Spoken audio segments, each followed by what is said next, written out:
Hey there, I'm Jacob Powroznik, Major League Fishing Pro.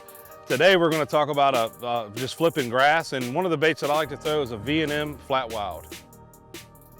Today you can tell we're out here just in a t-shirt, no jersey on. We're just going to have fun and maybe be able to teach you something. And you know, the fishing grass it's one of those deals where it's time consuming. You know, you're not just going to go out there and land right on them. As you can look around, I mean, we're in a bay of grass, and this whole thing is nothing but grass. And as you can see, we just kind of idled right out here in the middle and going to start. And one of the ways that I like to approach it is flipping. And you know, it's just a lead tungsten 1 ounce sinker, 65 high seas braid, mustad 5/0 hook, and a V&M Flat Wild.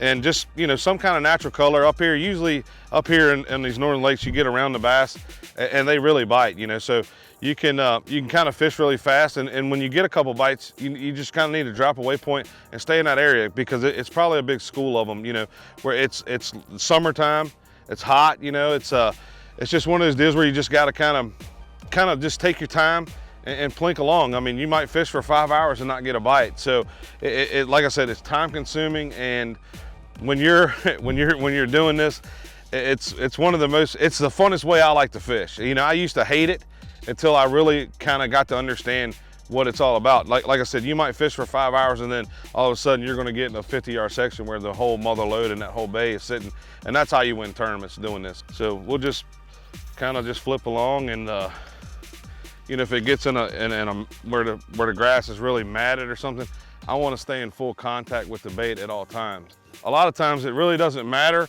when the water's cold. I mean, when the water's hot.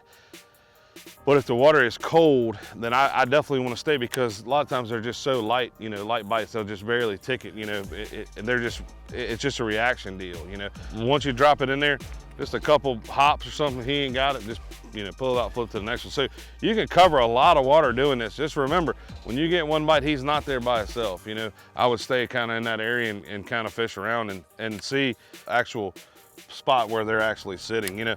A lot of times it could be just a rock that's out there that they're sitting on in that grass, or, you know, just, I mean, it's so many, you know, so many things, variables. But like I said, once you do it and once you find them, it's so much fun, because you can sit there and just light them up.